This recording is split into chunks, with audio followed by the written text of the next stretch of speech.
Now, a group of Ghanaians calling themselves concerned mobile network subscribers have launched a no-calls day campaign to compel the NCA and the mobile network operators to find better and innovative ways of re-registering SIM cards. They say the no-calls day boycott on 8 February will be in the first in a series of national boycotts to protest the current inhumane process of re-registration of SIM cards.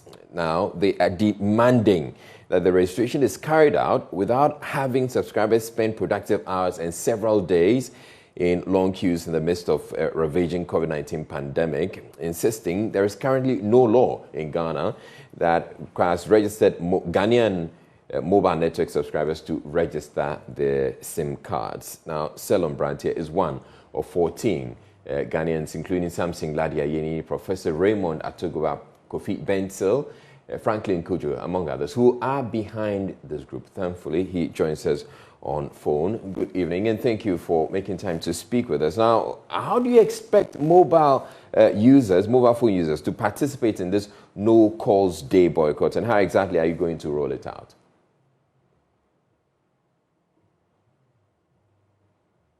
Hello, Mr. Brantier. Hello, can you hear me now? Yes, I can hear you now. So I was asking... Hello? Yes. Yeah. I was asking, how do you expect the mobile phone users to participate in this No Calls Day campaign, and how exactly are you going to roll it out? Well, it is by public education and then appealing to the good the good intentions of the public. To the extent that this has been promoted on social media and other channels of communication so far, we are going to create that awareness and increase it from now till the actual day that we intend to go on this undergo this exercise. Basically, what we want to do is to create the awareness and let the authorities in charge of this SIM registration understand that this is something that this is a simulation of what will happen if they still insist on the March 31st deadline of cutting off all those who have not registered their SIM cards as of the 31st of March.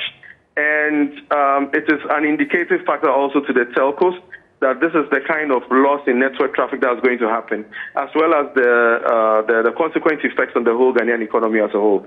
But then the main thing here, or the main issue here, is the fact that we believe that there are so many issues that this current re-registration exercise is riddled with that needs a second look at.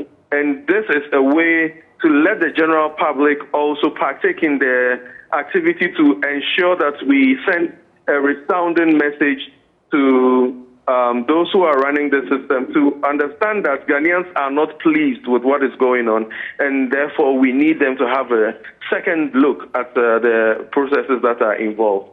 Let's look at what you're asking the people to do, mobile phone subscribers to do again. You're saying that what, on that day, they shouldn't make any phone calls?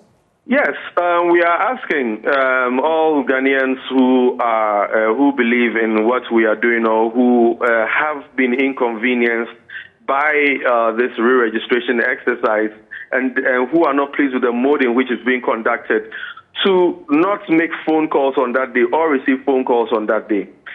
We want to do that just to be able to show or register our displeasure at the way in which this thing is being handled, and also to send a message to the authorities that we as the beneficiaries, we as Ghanaians, we as honest, tax-paying Ghanaians, are not really in full subscription of the way in which these things are being handled. And therefore, by doing that, it is akin to a digital sit-down strike, if you would, where we are not going to use the voice services of our subscriptions just to be able to register our protest and our displeasure at the way in which things are being handled. But you're okay with text messages and WhatsApp and the rest? Yes, I mean, we're okay with text messages, WhatsApp messages, all other channels of digital communication. But what we are saying is that if we did not take voice calls and we also did not make voice calls, it will be significant in registering or showing the level of displeasure that we collectively have as Ghanaians for the process. No, but you also realize, Selom, that it's going to be quite tough. We're in an era where We use our mobile phones for virtually everything. We're communicating constantly. How is it going to be possible that we're not going to communicate or make phone calls or receive phone calls on that day?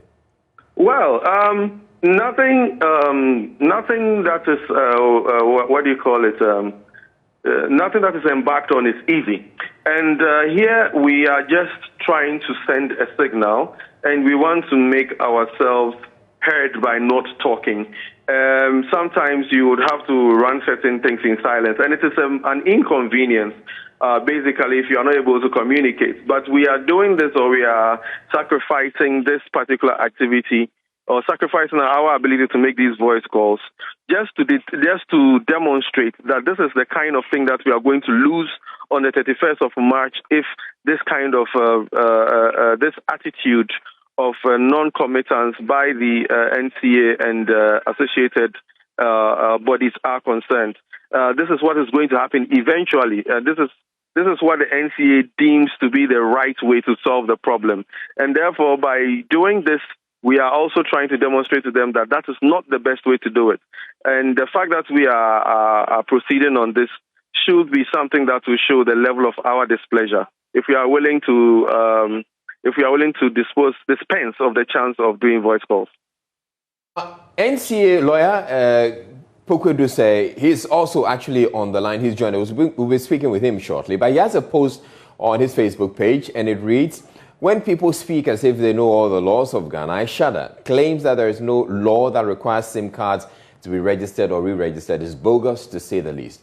What law was the original SIMs registered under? Or they bought pre-registered SIMs? Even pre-registered SIMs are registered in someone's name. Re means there existed a law for the initial re. Too many luminaries, agenda-preneurs in this land, concerned whoever should go and read LI 2006, 2006, LI 21111, and EI 63 and come again." Now, how do you respond to his reaction? If you read the statute books in Ghana, you would realize that there are many laws that are not adhered to strictly to the fullest of the letter because of the inability to have the right framework to enforce these laws. I would not speak from a legal perspective because I am not a legal person. There are others in the cohort of those of us who are calling for this boycott who can effectively answer the legal questions. But then, as somebody who is an interested party, what I can say on the matter is that the fact that a law has been established also determines the fact that the law has a spirit under which it is enacted, as well as an overall objective under which the law being enacted is supposed to achieve.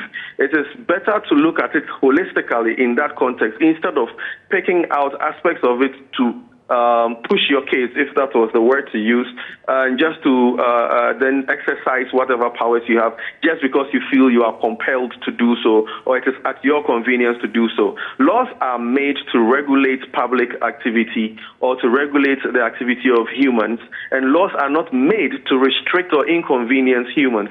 So if some of these laws are there, it does not mean that those laws are fully in the interest of the people or the people for which they are enacted for. And that is why laws always undergo certain forms of amendments as time goes on to reflect the realities on the ground. And then the fact of the matter is that even when laws are enacted and they are good laws, there are also other aspects of running these laws or implementing these laws or adherence to these laws that require resources, that require processes, that require controls. So the fact that the law exists doesn't mean that whichever authority has been mandated to execute those laws can do so in a vacuum. Those entities would have to have a certain kind of dialogue, a certain kind of collaboration with all parties concerned to ensure that the essence and then the rationale or the reasoning behind these laws are to the benefit of the public and not at the whims or convenience of any particular institution that is just willing to flex its muscles. All right, thank you very much, Salom Wrighton. But do hold on. I'll be speaking with NCA lawyer, Dr. Poku Edusei.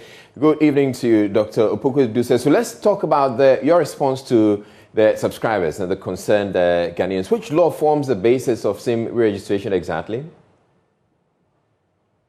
All right. Good evening, Israel. Good evening.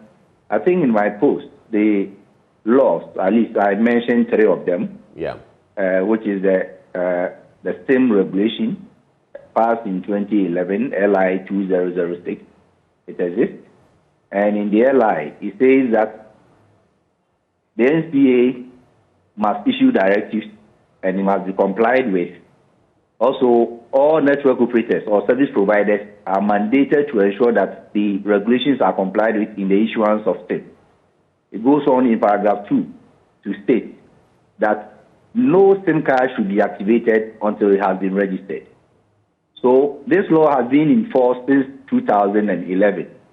And what we realized was that the implementation was amiss at some point, in that you get out of the airport, you're able to buy a SIM. That SIM has been issued in someone's name. So if you are able to commit a crime, it could be traced to someone else and not you, the real culprit. We realize that there are a lot of them in the system, and the system is fucked up. So a decision was taken that there's a need to sanitize the system. For now, we have over 40 million SIMs, and I don't think that they are all in use. So the system is being sanitized for policy considerations and also for prevention of crimes. SIM box is on the rise. Crimes which are committed through electronic means, mobile fraud, identity theft, are all on the ascendancy. So it's prudent that we rid the system of unregistered SIMs or improperly registered SIMs. And the way to go about it is that we have to enforce the law. So the narrative of the concerned group, and for me, it's surprising that the word concern always turns into opposition kind of agenda. The concerned group opposition, as they stated in their release, was that no law exists for re-registration. But inherent in that statement in itself was an admission that they had themselves registered their SIMs. So on what authority, under what legal regimen, were they able to register their SIM? So if a law existed at that time, it's the same law which we applied in ensuring that SIM cards which are being issued afresh are registered. The legacy ones are also re-registered so that the system will be sanitized. Of course, we will admit that the system encounters some challenges in terms of the build-up of the people. When it started, people didn't really go to the registration point. But when you go to January, they realized that it was getting closer to March, and they trooped there. So it brought a lot of stress on the system, and then it wasn't functioning well. But in the past 2 days, realized that those complaints have gone down because the NCA has sat down, worked with the network operators, worked with the developers, and made sure that the system is enhanced. So it's going to improve over time. And the government is also conscious of the fact that you wouldn't want people to lose their SIMs. So the concern expressed by the group that they going off on February 8th will be indication of what will happen on March 31st when all Ghanaians go off. I can assure them that the government is humane enough and will know that when the work is not finished, there could be an extension. So if that extension comes, people will be able to register whatever thing they want to register. So that fear, I am allaying it at this point, that the registration must pick up, and when it's not done at the end of March, the government is humane enough to go and give us authority to extend whatever period we have given. That we can be assured of. All right. But for there to be claims that there are no laws in place was a misnomer. Now, one of the arguments that has been made is that people have registered their SIM cards. Now, as a result of challenges or deficiencies in the system, some people are using SIM cards without necessarily going through the proper process of registering them. Why must the people who did the right thing be made to pay for the wrongs of those who did the wrong thing? Israel, this is what I want to say to that. When we started with LI 2006, subsequent to that, in the LI 2006, the law says that the registration could be done with multiple number of ID cards. I believe that you didn't use your Ghana card to register your SIM in 2004. I believe you have been using the SIM since 2000. You never used Ghana card because the card system had not come into fruition. And the law allowed for several cards, voters card, driver's license, NHIS card. All of them have been. So the database we have now is fucked up. But subsequent to LI 2006, a new LI is passed in 2012. And that law, LI, is the National Identity Register Regulation, which introduced or fleshed out the substantive law for the National Identification Authority. That said that certain services, before that service can be rendered, every state institution must insist on only the Ghana card.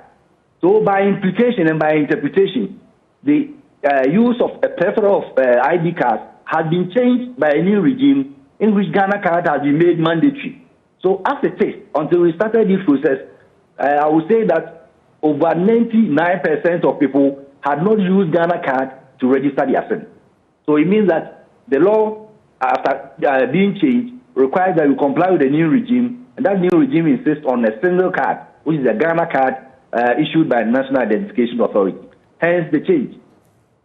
All right. Now, also hold on. We have joining us CEO of the Telecoms Chamber, Dr. Kenneth Shigbe. Good evening to you, Dr. Kenneth Shigbe. Now, how does the Telecoms Chamber react to this planned boycott by the concerned Ghanaians?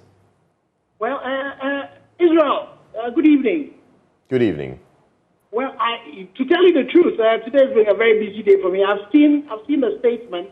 I have not read it comprehensively. But I hope that all of us, and I agree with the need to do SIM registration. I think it's a national critical imperative that has to be done. What we need to do is to work together, all stakeholders, work together to ensure that we can do this in such a way that the user experience is good enough for all citizens. So I hope that we will be able to engage with everybody, including the concerned group that you're talking about, to be able to ensure that we can have a better user experience for the consumer. Because definitely a boycott will have financial implication not only for the MNOs, but for every call that is made, there's CST that is charged, there are taxes that is charged on it. This is not the time for us to be doing that. So I would hope that we can all engage and jaw and be able to find a resolution to the challenges that confronted us, that we saw, and be able to get the processes moving as smoothly as they ought to be. All right, thank you very much, Dr. Kenneth Shigbe. I'll come to you, Dr. Poku-Dusef, for this final question. Now, this campaign by the concerned Ghanaians comes despite measures by the NCA and the chamber, the Telecoms Chamber, to improve customer experience in the ongoing re-registration exercise. Doesn't it indicate that probably the measures put in place don't go far enough? Well, I mean, when I was speaking, I said that, of course, we experienced some challenges at some point. And it was because of the influx of people all trooping in January in an attempt to meet the 31st March deadline. So it brought a lot of untold stress on the system. So that caused it to delay. And for the past 3 days, there has been stakeholder engagement. The developer has been involved, our board has been involved, NCA has been involved, the telcos have been involved, all in an attempt to actually upgrade the system. It has been upgraded now, and it's functioning better than it was yesterday. So, as you can tell, some of the concerns have gone down. We'll continue to work and make sure that the system is strengthened and tightened so that people can easily, seamlessly do it after having linked their star 404 using the Ghana card number linked to their SIM card. They can then go through the capture and have the verification and authentication done. We could have actually done this only by using the short code. But people can sit in the comfort of their homes, link a Ghana card to it, and that Ghana card may not belong to them. So to obviate that kind of situation, we decided to actually do the second stage of authenticating. And that is what we're going through now. And even apart from that, the law also mandates that there should be a register of national SIM card. And when we had COVID-19, one of the executive instruments that was passed by the president or announced by the president was the Executive Instrument 63. And in it says that there should be a central SIM identity register. So, and also what we call subscriber equipment identity register. So that is for equipment. So the IMEI of your phone will then at some point be captured so that when the phone is stolen as a circle, it can't even be used on any network because it will be blocked by through the database, which all the telcos will then have access to. So there are laws in place that says that we should protect national security, we should protect the public interest, we should fight crime, and make sure that people don't engage in SIM boxing and other fraudulent activities, which is very pervasive now because SIM was not registered in their names. They were bought just at 1 Ghana cedi, and either crime is committed and thrown away so that it can be solved. So right. When this is done, and because it's being done well, we will be able to sanitize the system. All right, thank you very much, Dr. Poku Duse. He's a lawyer for the NCA.